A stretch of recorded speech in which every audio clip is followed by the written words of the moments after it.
Hello everybody, my name is Kara, and today I am here with the Wheel of the Year book tag. This tag was created by Rhiannon from Crescent Moon Reads, and I will link her original video down below. I was tagged by the lovely Leah from Leah Becks, and I will also link her channel down below. So this tag's questions are based around the different festivals throughout the year that were and are incorporated by various religions, including the ancient Celts, which is where I first learned a little bit about these festivals. I apologize in advance if I mispronounce any of these names because it has been a while since I learned about them. Wish number 1 is Imbolc. New beginnings, rebirth, moving into spring. What new to you book series are you anxious to start? And I'm going with the Mistborn series by Brandon Sanderson. This is the first book, The Final Empire.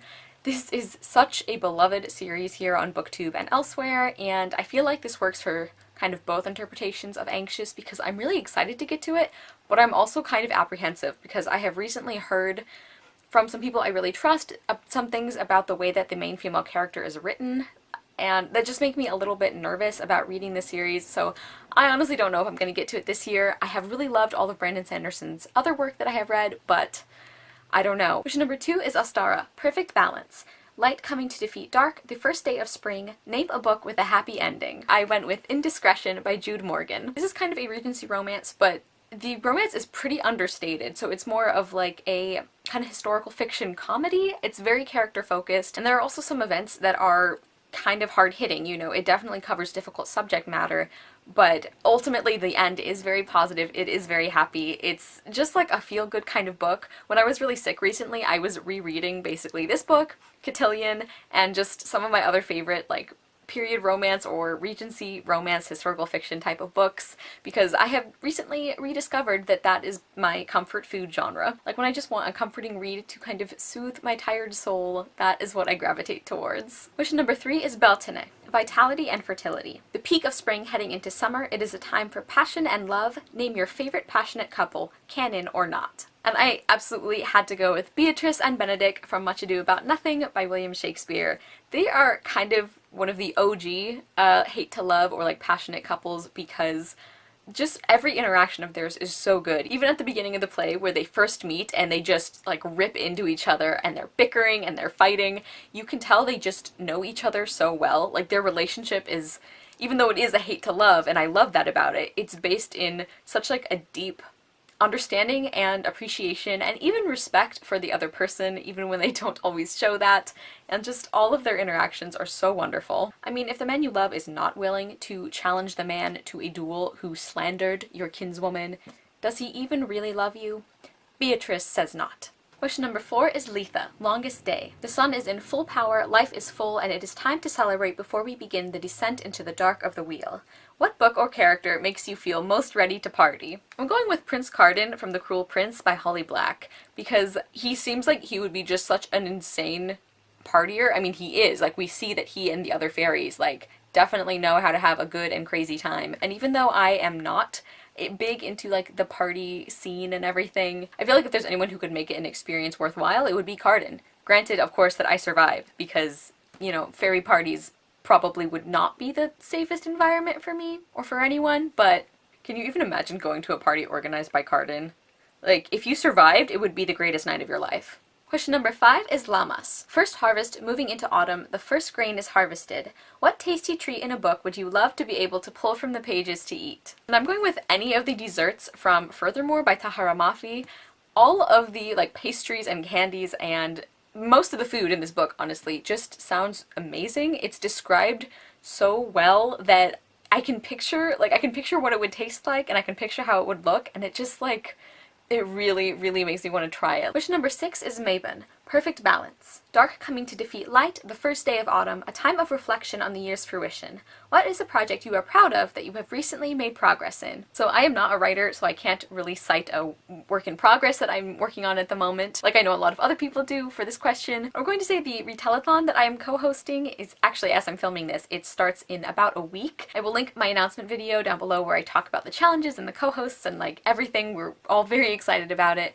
But I'm actually really proud of what I'm contributing to that because I've never co-hosted a readathon before, so this is really exciting for me and my booktube channel, and it's a kind of book that I'm very passionate about, and I am working on editing my master kind of retellings recommendations video, so that's something I've also been really proud of, and yeah, it's just a good thing. Question number 7 is Samhain. All Souls Night, the point of death in the wheel, the boundary between worlds is thinnest. Time to honor ancestors. Name a book that represented your ethnic heritage, or if you have not read one yet, say what ethnic ancestry you'd like to see in a book. I actually have 2 authors for this one, and they are both for my Italian heritage. All of my dad's family is 100% Italian, so growing up that was a very important component in the lives of me and my brother and sister. The first author is Melina Marchetta, and this is her novel Saving Francesca. This is the only contemporary novel I've read by hers, although from what I understand this is a common theme in all of her contemporary books, and it's really, really interesting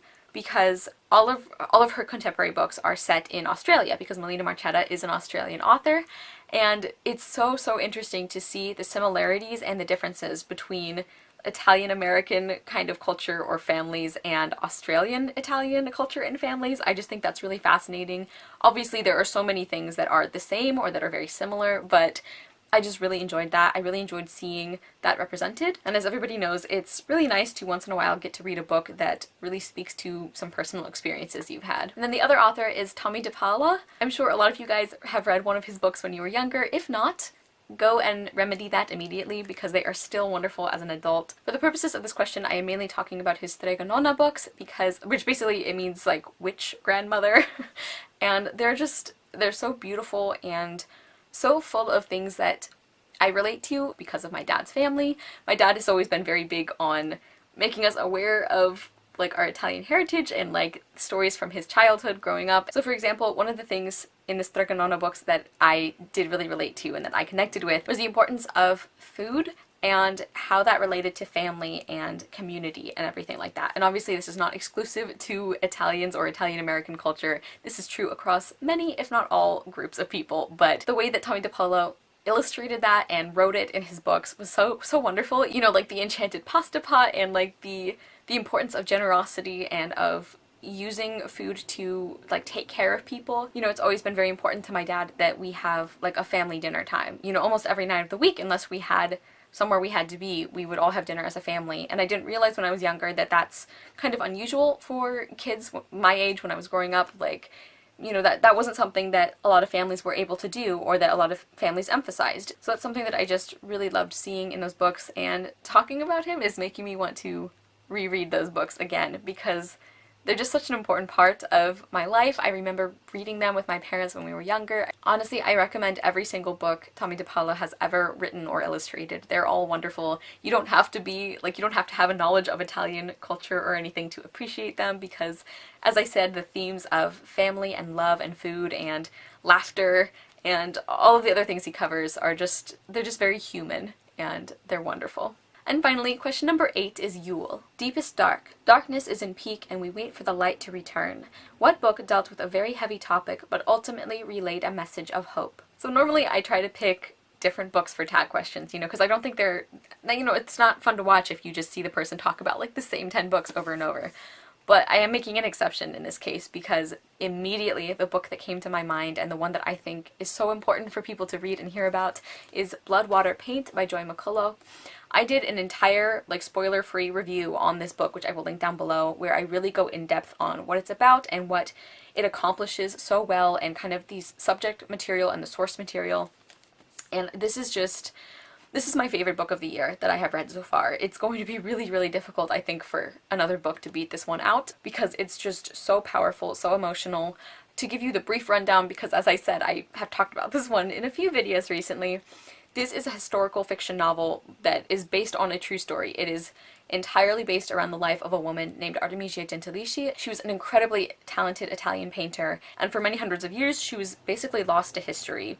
You know, her work wasn't covered, her importance in the art community was not recognized, her incredible skill with paintings was just completely passed over, and really the only thing she was known for, if she was known at all, was for her tragic rape by her tutor. And that is the core of this book, and that is the really heavy subject material that I think the author handles so well and so carefully and subtly. And this book is it made me cry multiple times from, of course, sadness, but also from joy and hope, because it ultimately does have this incredibly powerful message of coming through even the darkest days that you can imagine, and about using art as a voice, and about this community of women supporting each other throughout history, and about the power of women telling their own stories.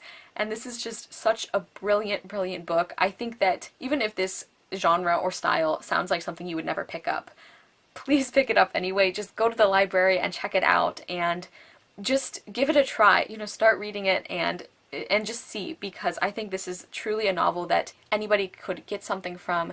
And for book recommendations, I think it's so difficult to come up with a universal book recommendation, but this is definitely one of the few that I have. Okay, everybody, so that was the Wheel of the Year book tag. Thank you so much, Leah, for tagging me, and thank you, Rhiannon, for creating such a wonderful and interesting tag. I really enjoyed the short descriptions, like kind of the refresher on these festivals, because that was something I really loved studying when I was learning about them. And I'm going to tag Huck from Badger Reads, and of course everybody else who sees this video and who wants to do it. Thank you guys so much for watching. I will see you soon with another video, and I hope you love the next book you read. Bye!